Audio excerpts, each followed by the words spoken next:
de volta ao vivo para vocês e vamos continuar falando de saúde, mas agora com a gravidinha mais bonita do Brasil. Duda Rodrigues vem chegando. Gravidinha tô, mas não deixa de ficar estilosa, minha filha. Mas olha isso, gente. É metida demais, né, meu povo? Adorei o tênisinho. Você viu? Tira o salto, mas não perca o glamour, meu amor. Olha aqui o sapatinho olha aqui, gente, dá um close aqui. Olha o sapatinho de Duda Rodrigues.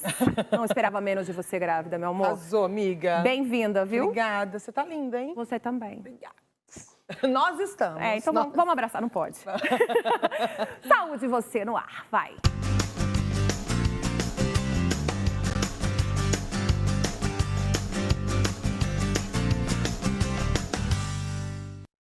Olá, seja bem-vindo aqui ao Saúde Você agora nos dias melhores. Hoje eu tenho uma convidada muito especial. Nós temos eu, a Rafa e a Manu, porque hoje eu vou conversar com a odontopediatra que vai cuidar da Rafa e da Manu. Ela veio de São José dos Campos, doutora Letícia Lemos. Tudo bem, doutora? Você tá cada dia mais linda. Eu tô cada dia mais cheinha. Você tá linda, Obrigada. de mãe, De mãe. A Lu falou assim, hoje você vai falar com a doutora Letícia. Eu falei assim, nossa, a Rafa e a Manu vai ficar pulando já. Doutora, vamos falar sobre odontologia para bebês, claro, e o neonatal. Bom, como agora eu tô entrando nesse mundo de entender melhor, a gente bateu uns papos já nos bastidores, mas por que os bebês, doutora, mesmo antes de ter dente, precisam ir ao dentista? Essa é uma dúvida de todo mundo, Duda. As pessoas falam assim, mas vai fazer o que no dentista se não tem dente? Faz sentido. Então, na verdade, a gente avalia várias questões, né? A primeira delas, após o nascimento, é exatamente como é a formação da língua, né? Então, o bebê pode ter linguinha presa, como as pessoas falam popularmente, né? Que é a anquiloglossia.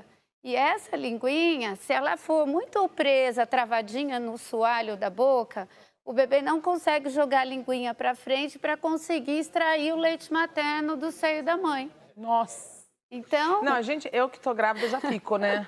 Não, tem que estar com a linguinha solta, a gente já fica toda preocupada, aí fica sabendo então, informações. Isso é uma coisa que precisa ser avaliada logo após o nascimento, né? Porque o bebê tem 48 dias, né? Assim, que ele ainda se mantém nutrido assim que ele nasce.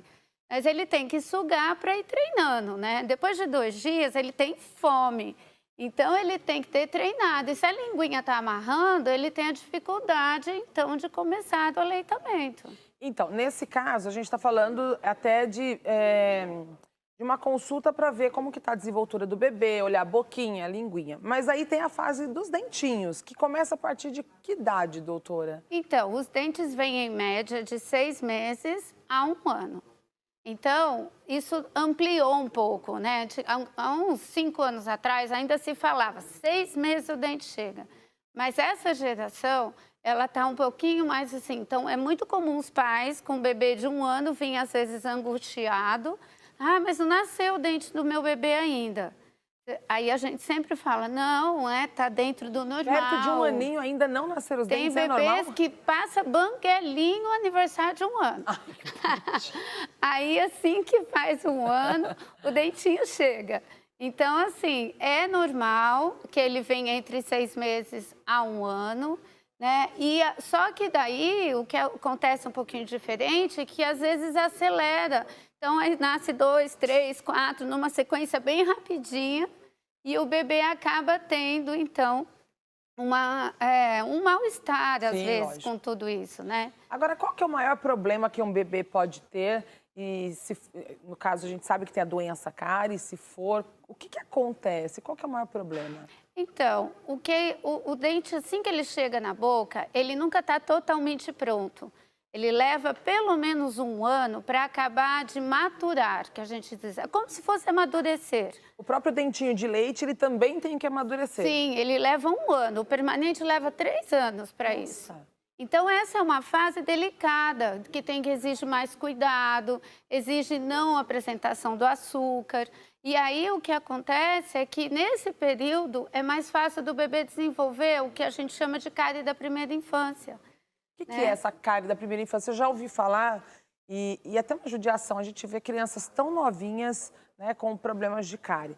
Mas o que é a cárie da primeira infância? Então, na verdade, são as mesmas bactérias que desenvolvem cárie com diferentes faixas etárias. A doença cárie, ela é desenvolvida, provocada por um grupo de bactérias e ela acaba tendo, né, uma desenvoltura, principalmente dependendo da presença da sacarose, né? Então, quando a gente tem presença de sacarose, essas bactérias têm toda a energia necessária para realmente desenvolver e desmineralizar o esmalte do dente. Então, aí começam a fazer aquelas manchas, a soltar pedacinhos e vira realmente uma cavidade, né, um buraquinho, como as mães comentam, porque aí sim nós já temos a doença instalada, porque ela começa como mancha e ela vai se desenvolvendo até a destruição total do dente. Agora, tem uma pergunta que eu achei interessante, que é assim, quando que o bebê começa a escovar os dentes? Porque quando é muito novinho, assim, os pais, obviamente, depois de uma certa idade, começam a ensinar. Mas até aquele dentinho que aponta ali, ele deve ser higienizado, né? Sim, exatamente. Deve começar a higiene bucal a partir do primeiro dente. Como que Então, faz? Porque assim, não dá escova, né? Escova mesmo? Escova. A partir do primeiro dente já tem que usar. Isso é o mais moderno de orientação de higiene bucal. Olha! Né? Então, a partir do primeiro dente, a escova com cerda extra macia, com a cabeça pequena, mas não aquelas micro. Tem umas no mercado que é tão... A escova é um quadradinho, mas quase menor que o dente. E aí fica mais difícil para os pais fazerem a higiene. Então, tem uma escova própria, porque tem a gengiva também, né? Senão sim, mas a escova sendo extra macia, ela já vai massagear a gengiva sem causar nenhum tipo de ferimento na gengiva do bebê, né? E ela, então, tem que ser extra macia, com as cerdas, com cabeça pequena, né? Creme dental com flúor, né, desde o primeiro dente, na medida que é segura, que corresponde a um grão de arroz cru. Nossa! Então, é uma medida que corresponde a 0,3 gramas. Então, é o suficiente fazer um sujinho na ponta da escova, como a gente brinca com os pais, né? Ou então, na dúvida, pega mesmo o grãozinho de arroz cru, aquele comum, né? Coloca assim na ponta da escova.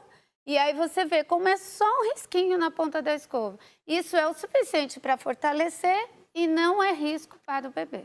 Na verdade, dizem que até adulto mesmo, você não precisa colocar aquela pasta desenhada, né, na escova, né? Você tem que colocar o suficiente para fazer uma boa escovação. Na verdade, em média, a partir de 3 anos, a medida é uma ervilha, um grãozinho de ervilha. Olha! Não precisa aumentar a quantidade em relação a isso, entendeu? Agora, o uso do flúor, doutora, como que deve ser o uso do flúor no bebê, por exemplo? Então, no creme dental, presente, né, de modo geral. Bebês e crianças, né? Existem um ou outro caso individualizado que o dentista aí faz uma orientação individual, mas em massa, né, para todos, o que é mais seguro é a questão do flúor mesmo no creme dental desde o primeiro dente. E nas visitas profissionais no odontopediatra, em média de 4 meses, nesse primeiro ano de vida, a gente faz aí a aplicação caso seja necessário. Doutora, agora tem uma pergunta que é até uma dúvida minha. Por ouvir muita informação de saúde, você que deu uma aula de como, né, desde o primeiro dentinho, como fazer o grãozinho e tal. Você percebe que os pais chegam muito despreparados ao consultório, mesmo com tanto acesso aí, que hoje está muito mais fácil o acesso à informação, mas você ainda percebe que os pais chegam despreparados por verificar a saúde do bebê?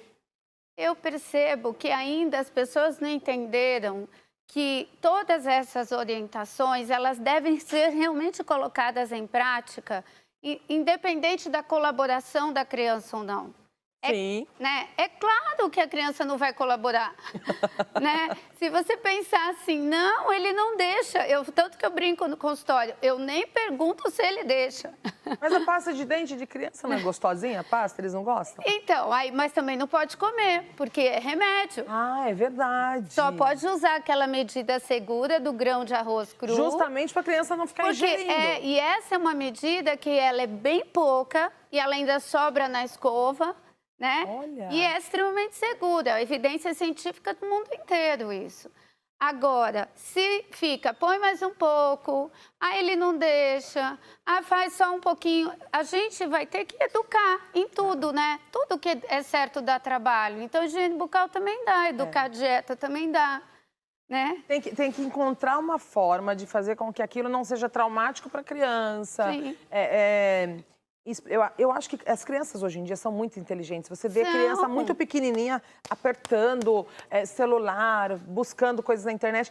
Então, eu acho que começar desde cedo a explicar a importância, do jeitinho lá, do bichinho na boca, Isso. mas orientar a E importância. mais do que nunca, a gente trabalha centrado no ser humano, né? Sim. A gente não se preocupa só com a boca.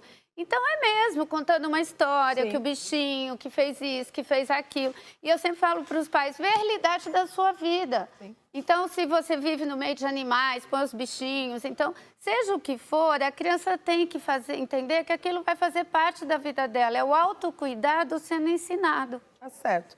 Doutora, obrigada pela sua participação. Te espero mais vezes, em breve. Um prazer. Em breve, com a Rafa e com a Manu. Ai, vai ser muito bom. Vai sim.